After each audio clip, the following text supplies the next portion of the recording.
Ram Ram everybody. मैं रोशन लाल यादव आप सभी का मेरे यूट्यूब चैनल रोशन ट्यूटोरियल पर हार्दिक स्वागत और अभिनंदन करता हूं। दोस्तों, परसेंटेज पार्ट सीरीज को हम धीरे धीरे आगे बढ़ा रहे हैं और इसमें और बेहतरीन कंसेप्ट्स डिस्कस कर रहे हैं। आने वाले वीडियोज में और अच्छे से करेंगे, कुछ कर चुके हैं। तो मैं सिर्फ यही कहूँगा कि अगर आपने मेरे इस चैनल को अभी भी सब्सक्राइब नहीं किया है तो इसको सब्सक्राइब करें, बेल आइकन बटन दबाना ना भूलिए और चैनल को जितना हो सके चैनल को प्रमोट करें। ठीक है दोस्तों, तो चलिए शुरुआत करते हैं। एक जो मैं तो देखता नहीं वीडियो को, मैं तो सिर्फ बनाता हूँ फिर डाल देता हूँ यूट्यूब पर। थोड़ा बहुत देखिए, ह्यूमन टेंडेंसी है, ह्यूमन में ये चीज़ें आती हैं, नेचुरल है। गलतियां होती हैं, जो काम करता है गलतियां उसी से होती हैं। तो पिछले वीडियो में पार्ट 27 में एक थोड़ा सा गलत टाइप लिखा गया था मेरे से, वो बोला भी गलत गया था क्योंकि कई बार क्या होता है, ध्यान हमारा नहीं रहता है यहाँ पर पढ़ाते हैं तो उसमें मैंने ये कहा था कि जो सवाल था उसमें मैंने कहा था कि वैलिड वोट का विनर 70% प्राप्त कर रहा है, तो वहां पर मैंने लूजर को 40% दे दिया था, जो और फिर डिफरेंस 30% आ रहा था। जो यहाँ इस पोर्शन में गलती थी, क्योंकि आप खुद के पास कॉमन सेंस है कि 70% अगर विनर प्राप्त कर रहा है तो 30% ही लूजर प्राप्त करेगा। तो 30% जब लूजर प्राप्त करेगा तो डिफरेंस कितना आएगा, 40% का। ठीक है, तो ये जो गलती थी ये हुई थी। और 40% का मतलब होता है, कितना होता है, इस तरीके से आप उसको सोल्व कर सकते थे जो मैंने सवाल बताया था। 40% का एक, 50% का मतलब 20% का मतलब होता है 1/5, 40% का मतलब कितना होता है 2/5। तो इस तरीके से आप उसको सोल्व कर सकते हो। तो मैं ये कहना चाहता हूँ कि छोटी मोटी गलतियां होती हैं और आम है।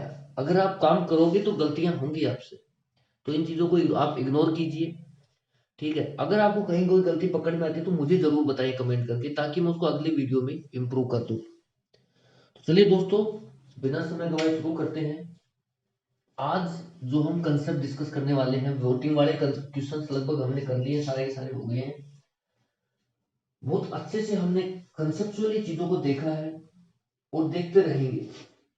तो मैं आपसे फिर कह रहा हूं कि यूट्यूब के इतिहास में शायद ही ऐसे कंसेप्ट डिस्कस किए गए हों, शायद ही ऐसे बेहतरीन क्वेश्चंस कराए गए हों किसी यूट्यूबर के द्वारा। मैं आपको पूरा कंटेंट यहाँ पर यूट्यूब पर अवेलेबल कराऊंगा। धीरे धीरे होंगी चीजें, लेकिन होंगी। आप थोड़ा सा वेट कीजिए और चीजों को समझते हुए चलिए। आप प्रॉपर नोट्स बनाइए। देखिए पार्ट 27 आ चुके हैं, तो 27 में लगभग, मैं तो क्वेश्चन गिनता नहीं कितने हो गए हैं, तो लगभग ज्यादा नहीं कराएंगे तो 50 से 60 क्वेश्चन तो मैंने कराए हैं। तो आप उन क्वेश्चनों का नोट्स बनाइए, उनको समझने की कोशिश कीजिए। यही तरीका है सबका सिलेक्ट होने का। तो चलिए अगला कंसेप्ट लेते हैं। ये कंसेप्ट जो अब डिस्कस कर रहा हूँ, ये एसएससी, बैंकिंग और रेलवे, तीनों के लिहाज से ही बहुत ज्यादा इंपॉर्टेंट कंसेप्ट है। इससे क्वेश्चन आते हैं, 100% क्वेश्चन आता है। ठीक है, तो चलिए इसको बहुत अच्छे से डिटेल में डील करते हैं हम लोग। क्वेश्चन क्या है, the price of sugar is increase by 25%, by how much percent the consumption is decrease so that expenditure will not increase. Hindi में देखते हैं, चीनी का मूल्य 25% बढ़ता है, चीनी की खपत में कितने प्रतिशत की कमी की जाए कि कुल खर्च ना बढ़े। दोस्तों, हम अभी तक 10th में ये क्वेश्चन है, 9th 10th की जो बुक्स हैं उनमें क्वेश्चन मिल जाएगा आपको, वही है, लेकिन तरीका अलग है हमारा करने का। ठीक है, तो आप ये देखिए कि 25% चीनी का मूल्य बढ़ रहा है। तो मैंने बहुत अच्छे से बता रखा है कि 25% का फ्रैक्शन होता है 1/4। अगर मैं ये मानूं कि चीनी का मूल्य 4 रुपए पर केजी है, तो 4 का 25% कितना हो गया, 1। अगर मैं ये मानता हूं कि 4 रुपए पर किलोग्राम है चीनी का मूल्य, तो बढ़ा हुआ मूल्य कितना आ रहा है चीनी का, 5 रुपए पर किलोग्राम। ये है मेरा चीनी का मूल्य। दोस्तों, हम इस सवाल को जल्दी सोल्व करने के लिए हमारे पास एक ही रास्ता बचता है कि हम एलसीएम लें। एलसीएम लेने से क्या होगा कि जो कैलकुलेशन है वो हमारे लिए आसान बनेगी। तो 5 और 4 का जो एलसीएम है वो कितना होगा, 520। तो आप देखना, ये है एलसीएम ऑफ 4 एंड 5। ठीक है, तो 4 एंड 5 का एलसीएम कितना होता है, 20। ठीक है, ये मैं क्यों ले रहा हूं, क्योंकि मुझे पता है कि 4 और 5 का इसमें मुझे भाग देना पड़ेगा। और जब भी आपको कैलकुलेशन इजी बनानी हो तो एलसीएम ही एक ऐसा मेथड है, एलसीएम मेथड ही सबसे बढ़िया है। ठीक है, आप चीजों को समझते हुए चलना। अब ये हम एक कॉमन सी बात है कि अगर 4 रुपए की 1 किलो चीनी आती है तो 20 रुपए की कितनी किलोग्राम चीनी आएगी, 5 किलो। और अब बढ़कर के मूल्य 5 रुपए पर किलोग्राम हो गया। मतलब अगर 5 रुपए की 1 किलोग्राम चीनी 5 रुपए की 1 किलोग्राम चीनी आती है तो 20 की कितनी आएगी, 520, 4 किलो। तो ये मेरा हो गया कंजप्शन।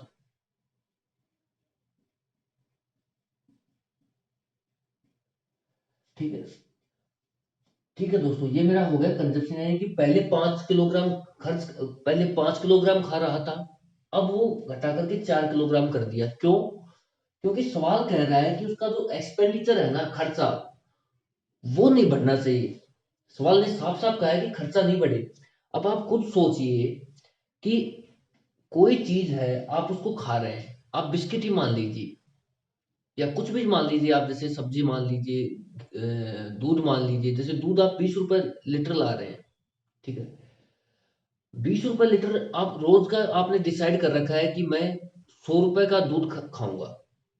ठीक है, तो 20 रुपए का 1 लीटर दूध आ रहा है तो 100 रुपए का कितना आएगा, 5 लीटर दूध। इनका इन सवालों का कंसेप्ट मैं आपको समझा रहा हूँ, बहुत आराम से समझना। अब दूध वाले ने क्या किया कि 20 की जगह 25 रुपए किलो पर लीटर दूध बेचना शुरू कर दिया। मतलब 5 रुपए पर लीटर के हिसाब से उसने बढ़ा दिए। तो अब मैं कहता हूं कि आप कितना दूध कंज्यूम कर पाओगे, कितना दूध खा पी पाओगे, कितना दूध खर्च कर पाओगे दूध को, कि आपका खर्चा, लैंग्वेज को समझना, कि आपका खर्चा सेम रहे, एक्सपेंडिचर सेम रहे। मतलब कि आप पहले भी 100 रुपए ही खर्च कर रहे थे और आज भी 100 रुपए ही खर्च कर रहे हैं, तो सीधी सी बात है कि आपको कंजप्शन कम करना पड़ेगा। उसकी खपत जो है ना दूध की, वो कम करनी पड़ेगी। पहले आप 5 लीटर दूध पी रहे थे और अब आपको 25 चौक 100 यानी 4 लीटर दूध पीना पड़ेगा। तभी तो भाई खर्चा बराबर रह पाएगा। नहीं तो अगर आप अभी भी अगर 5 लीटर ही दूध पियोगे तो आपको 125 रुपए खर्च करना पड़ेगा। तो खर्चा तो बढ़ गया आपका। तो खर्चा बराबर रखने के लिए हमें कंजप्शन को कम करना रहता है। हमें अपने जो जो भी हम कंजप्शन कर रहे हैं, खपत कर रहे हैं, उसको उसमें कमी लानी होती है अगर हम ये चाहते हैं कि खर्चा हमारा मेंटेन रहे। कब? जब प्राइस बढ़ जाए। ठीक है, तो इस तरीके से ही ये एक सवाल है कि कोई चीनी का मूल्य है वो 4 से 5 रुपए बन जाता है तो कंजप्शन 5 से 4 हो जाएगा। इस तरीके से है। सवाल ये कह रहा है कि चीनी की खपत में, कंजप्शन में कितने प्रतिशत की कमी करे कि उसका खर्चा न बढ़े। तो दोस्तों, पहले 5 किलोग्राम चीनी खा रहा था और अब 4 किलोग्राम ही चीनी खा रहा है। तो आप खुद देखिए, कंजप्शन पहले 5 किलोग्राम का था, अब 4 किलोग्राम का है, तो कितनी कमी हो रही है, 1 किलोग्राम की कमी हो रही है ना भाई। 1 किलोग्राम की कमी हो रही है। तो 1 किलोग्राम की कमी हो रही है किस पर, 5 पर या 4 पर? भाई, मैंने बताया था कि परिवर्तन जो है ना, परिवर्तन या कमी एक ही बात है। ज्यादा कमी, इस तरीके से वो परिवर्तन ही होते हैं। और परिवर्तन हमेशा किस पर होता है, पास्ट पर होता है। ठीक है, मैंने बहुत अच्छे से बता रखा है आपको। तो 1 किलोग्राम की कमी हुई 5 पर, तो 100 पर कितना? तो दोस्तों, ये बहुत सिंपल तरीका है, 20%। यानी कि उसके कंजप्शन में 20% की उसको कमी करनी पड़ेगी। ठीक है, तो कंजप्शन में उसको 20% की कमी करनी पड़ेगी, तब जा करके उसका खर्चा मेंटेन रह पाएगा। ठीक है, नहीं तो उसका अगर कंजप्शन को कम नहीं करेगा तो उसका खर्चा बढ़ेगा, जबकि सवाल ये कह रहा है कि उसका खर्चा नहीं बढ़ना चाहिए। अब ये तो हो गया हमारा एक मेथड है, पहला मेथड है,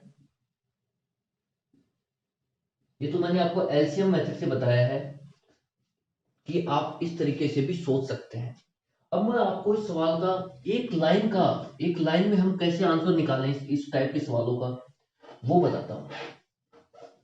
ठीक है, ये सवाल बहुत ही इजी होते हैं करने में भी और समझने में भी।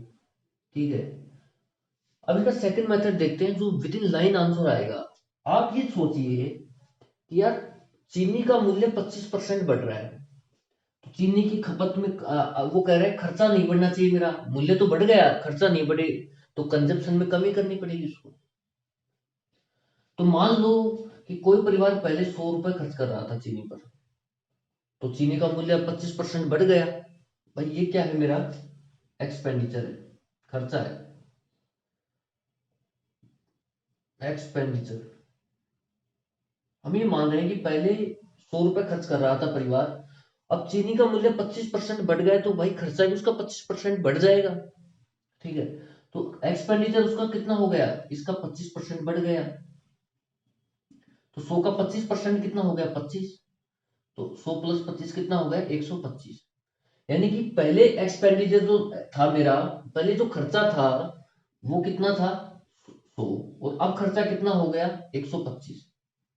क्वेश्चन कह रहा है कि खर्चे में कितनी कमी करे, मतलब उसके इसमें उसके कंजप्शन में कितनी कमी करे कि खर्चा सेम रहे। तो खर्चा सेम रहे मतलब 125 वो खर्चा कर रहा है अब, तो 125 से वो वापस 100 पर आ जाए। ऐसा क्या करे वो कि 125 से वापस 100 पर आ जाए। तो भाई 25 रुपए किसको कमी करनी पड़ेगी, किस पर, 125 पर। 125 पर तो करेगा, 25 की कमी, तो 100 पर कितना, सिंपल सी बात है, 1/5 और 520, तो 20% की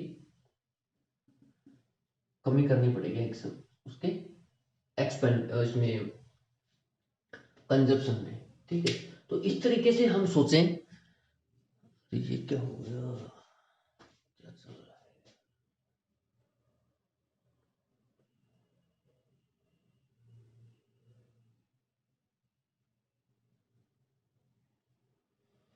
ठीक है, तो मैंने इस सवाल में क्या किया है, मैं एक बार फिर रिपीट कर रहा हूं कि चीनी का मूल्य बढ़ रहा है, चीनी की खपत में कमी की जानी चाहिए ताकि उसका खर्चा मेंटेन रहे। मैं ये मान रहा हूं कि भाई जो एक्सपेंडिचर है ना, खर्चा, वो पहले था 100 रुपए। ठीक है, अब क्या हुआ कि चीनी का मूल्य बढ़ गया 25%, तो खर्चा भी बढ़ जाएगा। तो खर्चा पहले 100 रुपए था और खर्चा बढ़कर के अब कितना हो गया, 25% ज्यादा, तो 125 रुपए हो गया। तो वो कह रहा है कि उसका खर्चा जो है ना, एक्सपेंडिचर, वो नहीं बढ़ना चाहिए भाई, तो खर्चा 100 रुपए ही रहना चाहिए। तो 125 रुपए से 100 रुपए पर आने के लिए मुझे क्या करना पड़ेगा, 25 रुपए की कमी करनी पड़ेगी खर्चे में, तभी तो मैं 100 पर आ पाऊंगा। 25 रुपए की कमी किस पे करनी पड़ेगी, 125 पे, तो 100 पे कितना, इस तरीके से सोचना है, आंसर निकालना है। ये क्या आएगा, मेरी खपत में कमी आएगी। हम इस पर तभी आ पाएंगे, खर्चे को मेंटेन तभी रख पाएंगे जब हम उसके कंजप्शन में कमी करेंगे, खपत में कमी करेंगे। ठीक है, एक और सवाल लेता हूं, चलिए अगला एक सवाल लेते हैं डेटा बदल के। ठीक है दोस्तों, एक अगला सवाल लेते हैं। डेटा बदले हैं, थोड़ी लैंग्वेज भी बदली है। क्वेश्चन है, the price of sugar is decrease by 40%, by how much percent the consumption is increased so that expenditure will not increase। चीनी का मूल्य 40% घटता है, हिंदी में देख लेते हैं, चीनी की खपत में कितने प्रतिशत वृद्धि की जाए। भाई अगर मूल्य घट रहा है और मेरे को खर्चा नहीं बढ़ाना है, खर्चा मेंटेन रखना है, खर्चा न न घटे, ठीक है, विल नॉट इंक्रीज। ठीक है, ठीक है दोस्तों, इस सवाल की लैंग्वेज ये होगी कि चीनी का मूल्य 40% घटता है, चीनी की खपत में कितने प्रतिशत की वृद्धि की जाए कि जिससे उसका खर्चा न घटे। भाई अगर मूल्य घट रहा है तो सीधी सी बात है क्या, उसकी जो खर्चा है वो भी घटेगा। अगर प्राइस घट रही है तो खर्चा भी घटेगा, प्राइस बढ़ रही है तो खर्चा भी बढ़ेगा। तो क्वेश्चन ये कह रहा है कि मूल्य घट गया है लेकिन उसका खर्चा है ना वो बराबर रहना चाहिए, मेंटेन रहना चाहिए। तो उसके खपत में कितने परसेंट वृद्धि करे वो। ठीक है, तो देखिए बहुत आसान है कि आप ये मान लें कि एक्सपेंडिचर है ये, मैं ये मान रहा हूं कि जो उसका एक्सपेंडिचर है, ठीक है, वो था पहले 100 रुपए। ठीक है, अब वो कह रहा है कि चीनी का मूल्य 40% घटता है तो उसका एक्सपेंडिचर अब कितना हो रहा है, 40% घट रहा है। तो 40%, 100 का 40% कितना होता है, 40। तो 100 में से 40 गए तो कितना बचा, 60। ठीक है, तो अब उसका जो एक्सपेंडिचर है वो सिर्फ 60 रुपए ही हो रहा है, लेकिन सवाल ये कह रहा है कि उसका खर्चा नहीं घटना चाहिए। भाई उसका 60 रुपए नहीं चाहिए, खर्चा वो 100 ही करेगा, 60 नहीं करेगा। सवाल की लैंग्वेज ये है कि उसको खर्चा 60 करना चाहिए। भाई सवाल अगर प्राइस घट गया तो 60 रुपए करना चाहिए खर्चा, लेकिन वो 60 नहीं कर रहा है, वो 100 ही कर रहा है। तो अगर वो 100 रुपए खर्चा करेगा तो सीधी सी बात है वो कंज्यूम ज्यादा करेगा, वो ज्यादा सामान खाएगा। ठीक है, तब जाके उसका खर्चा में मेंटेन रह पाएगा। तो 60 रुपए नहीं, वो 100 रुपए करेगा खर्चा। तो आप ये देखिए कि 60 से 100 रुपए में कितना डिफरेंस है, 40 का।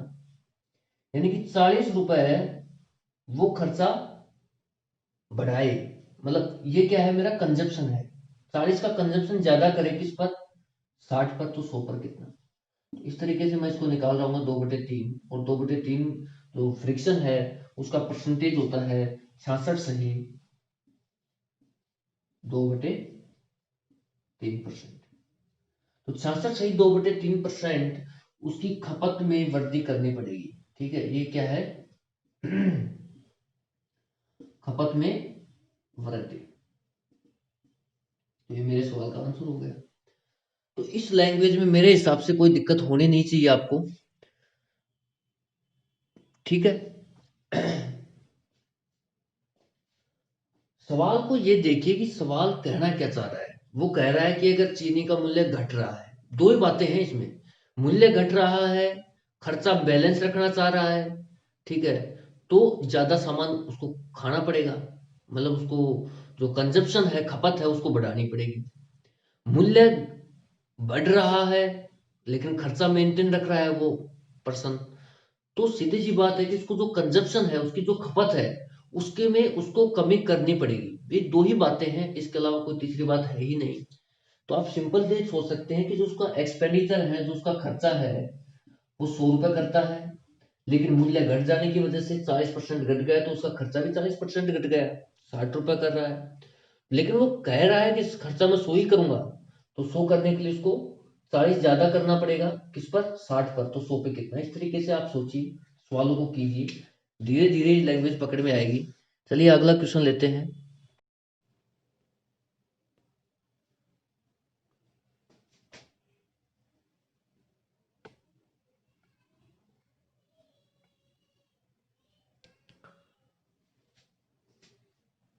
ठीक है दोस्तों, नेक्स्ट क्वेश्चन देखते हैं। और क्या क्या लैंग्वेज किस तरीके से बन सकती हैं वो सब देख रहे हैं। ठीक है, तो चलिए देखते हैं।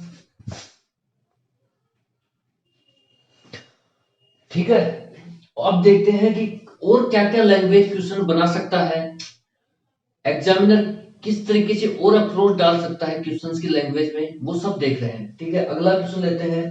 The price of water is decrease by 40%, by how much percent the consumption is increase so that the expenditure will decrease by 20% only. ठीक है, पानी का मूल्य 40% घटता है, हिंदी वाले देखना, पानी का मूल्य 40% घटता है, उसकी खपत कितनी परसेंट बढ़ाई जाए जिससे उसका कुल खर्च में 20% की कमी हो मात्र।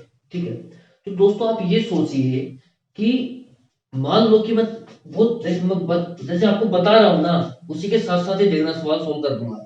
मान लो कि यार 100 रुपए खर्च कर रहा हूं मैं पानी पर, ऐसे मान लो आप, ठीक है। मेरा एक्सपेंडिचर कितना है, एक्सपेंडिचर मेरा खर्चा कितना है, 100 रुपए है। लेकिन सवाल ये कह रहा है कि भाई जो पानी है उसकी कीमत में 40% की कमी हो गई है, ठीक है। तो कमी हो गई है तो मतलब अब मैं सिर्फ 60 रुपए, भाई 40% की कमी हो गई है, 40% की क्या हो गई, कमी हो गई है। जब 40% की कमी हो गई तो 40% का जो कितना है, 100 का 40%, 40, ठीक है। तो अब मैं, मेरा खर्चा हो रहा है 60 का, ठीक है। पहले मैं 100 रुपए खर्च कर रहा था, अब मैं 60 रुपए खर्च कर रहा हूँ। आगे सवाल की लैंग्वेज हमने पिछले सवाल देखा था, उसमें ये देखा था कि वो क्या कर रहा था कि वो लैंग्वेज डाल रहा था कि उसका खर्चा सेम रहे। खर्चा सेम रहे मतलब वापस मेरे को 100 तक ही लेके जाना होता था। लेकिन अब जो सवाल है उसमें ये लैंग्वेज नहीं कि उसका खर्चा सेम रहे। सवाल ये कह रहा है कि उसका जो कुल खर्च है उसमें 20% की कमी हो मात्र, ठीक है। तो 20% की कमी हो तो आप खुद देखिए कि 20% की अगर कमी कर रहा है उसके खर्चे में, भाई खर्चे में 20% की कमी करना है, सवाल ही कह रहा है। तो 100 का 20% कितना होगा, 20। तो 100 माइनस 20 कितना हो गया, 80। मतलब सवाल ये कह रहा है कि अब वो 80 रुपए खर्च करेगा बस, ठीक है। 80 रुपए खर्च करेगा तो उसके खपत में को कितनी प्रतिशत बढ़ाई जाए। तो 60 से कितना लेके जाना है अब, 80, ठीक है। तो कितनी खपत बढ़ा रहा है, 20 की, किस पर, 60 पर। तो 20 की खपत बढ़ा रहा है 60 पर, तो 100 पर कितना।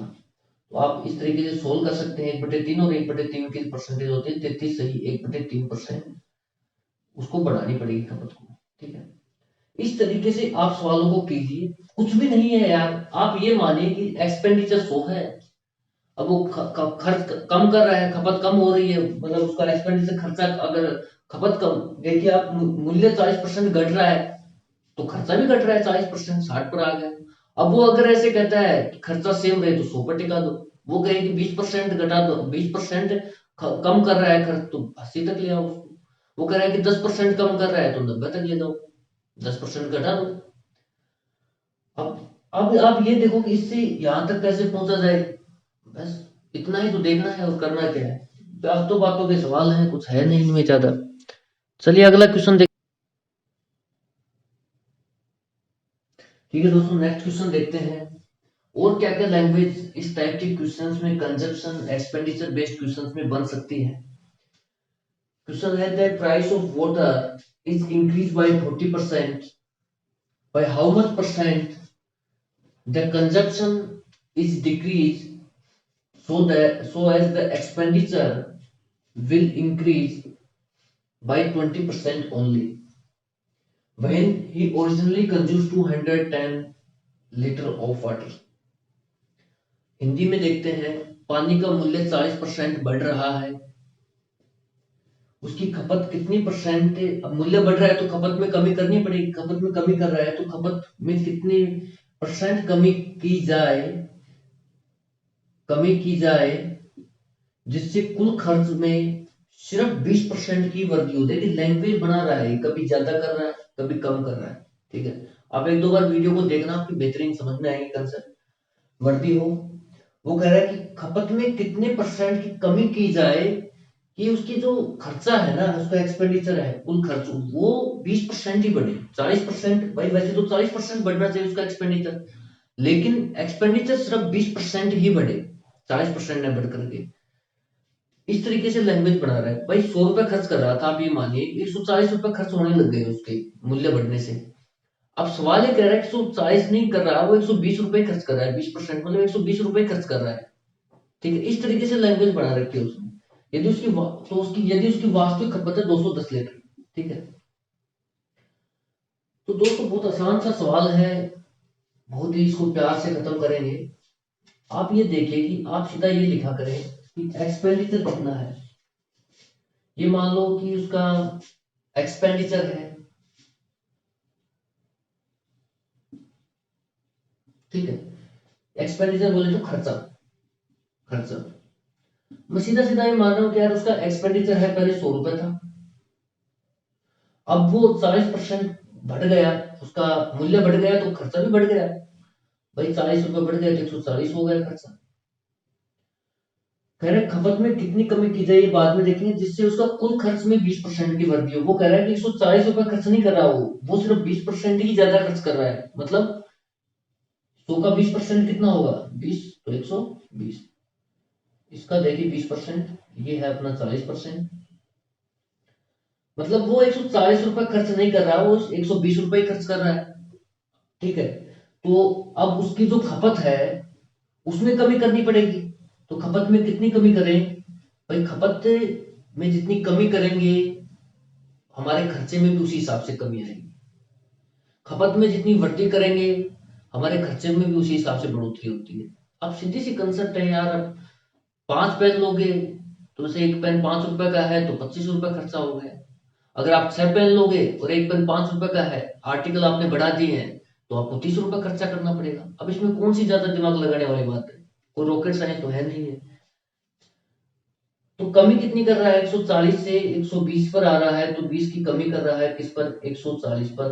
तो 100 पर कितना, क्योंकि मुझे परसेंटेज में चाहिए कि परसेंटेज में कितनी कमी करे गाओ।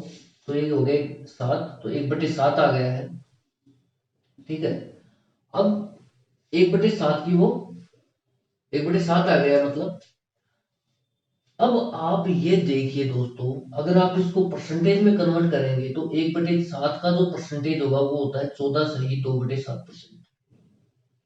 ये मैं आपको दो तरीके बताता हूँ देखना फ्रिक्शन के। और 1/7 मेरे को सीधा फ्रिक्शन भी मिला है। ठीक है, अगर मैं ये मान लेता हूं कि मेरा ओरिजिनल कंजप्शन जो वास्तविक खपत है ना वो है 7 यूनिट, तो 7 का 14 सही 2/7% खर्चा हो रहा है, तो 1 यूनिट वो क्या कर रहा है, कमी कर रहा है खपत में। अगर मैं 7 यूनिट मेरा ओरिजिनल कंजप्शन है, वास्तविक खपत है, तो 1 यूनिट की वो कमी कर रहा है, तभी वो 20% ज्यादा खर्च कर, बस सिर्फ 20% ही वृद्धि कर पा रहा है। तो 7 यूनिट रिप्रेजेंट कर रही है किसको, 210 को, तो 1 यूनिट किसको रिप्रेजेंट करेंगे, 30 को।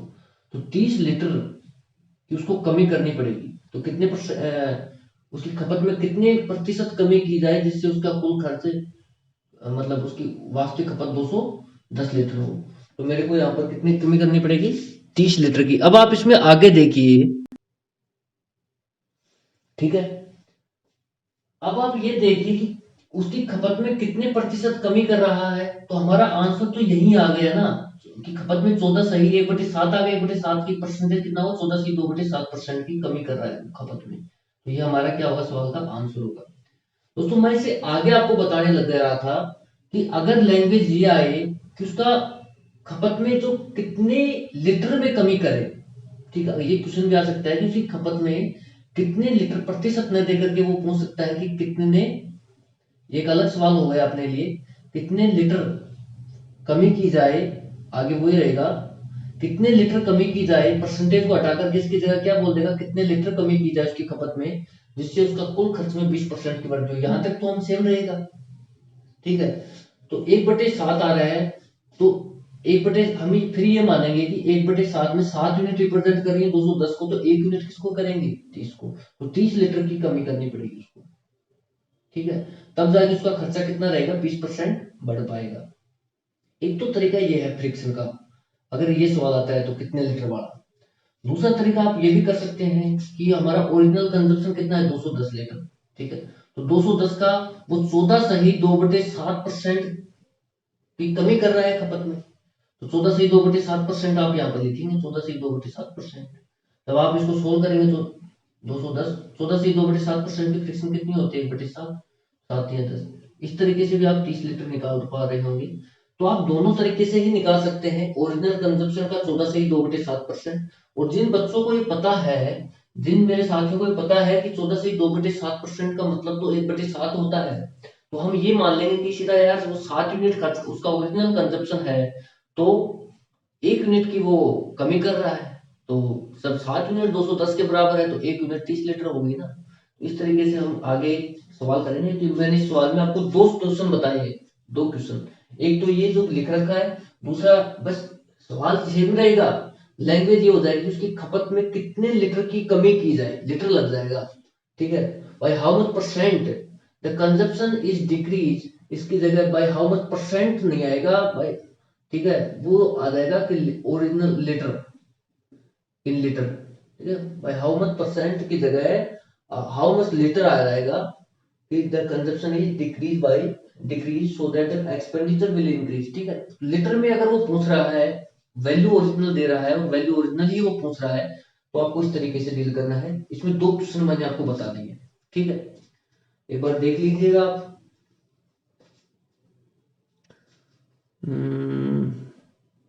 दिख नहीं रहा, ठीक है, इसमें दिखने का कुछ है भी नहीं। 210, ठीक है, 210 का 14 से 2/7% आप इस तरीके से लिख सकते हैं। 210 गुणा 1/7, और 1/7 को जब आप सोल्व करेंगे 7 या 10 30 लीटर, ठीक है, कितना आएगा 30 लीटर। ठीक है, तो इस तरीके से आप इसको सोल्व कर सकते हैं 30 लीटर। ठीक है, तो चलिए दोस्तों, इसमें और क्वेश्चंस हम करेंगे आने वाले वीडियोस में, और क्वेश्चंस होंगे, ठीक है, और बेहतरीन कंसेप्ट मैं आपको बताऊंगा। तो इन क्वेश्चनों की आप खुद प्रैक्टिस कीजिए। आपको शुरुआत में हो सकता है समझ में ना आए, लेकिन आप एक दो बार वीडियो को देखिए, दो बार में भी नहीं आ रहा तो तीसरी बार देखिए। और जो मैं बताना चाह रहा हूँ, जिस तरीके से लैंग्वेज बना रहा है क्वेश्चन, उसी तरीके से मैंने किया है। कुछ करना नहीं, लैंग्वेज के हिसाब से चलते रहो। पानी का मुझे 40% बढ़ रहा है, तो मान लो कि यार एक्सपेंडिचर 100 कर रहा था तो 40% बढ़ा दिया मैंने, 140 कर दिया। फिर वो कह रहा है कि खपत में कितने कमी की जाए, या कितने लीटर की कमी की जाए, कितने परसेंट की कमी की जाए, ये लैंग्वेज है, आप इस पर ध्यान मत दीजिए ज्यादा। जिससे कुल खर्च 20% की वृद्धि हो। 20% की मतलब वो करने तो चाहिए उसको 140 रुपए खर्च, लेकिन वो सिर्फ 120 रुपए ही खर्च कर रहा है। 20 रुपए, 120 तो कितनी कमी कर रहा है, 20 की किस पर, 140 पर, 100 पर कितना। तो इस तरीके से आप एक दो बार क्वेश्चनों को करेंगे तो चीजें आसान होंगी। तो चलिए, इस वीडियो में सिर्फ इतना ही। Thank you so much for watching, और जय हिंद दोस्तों। ठीक है।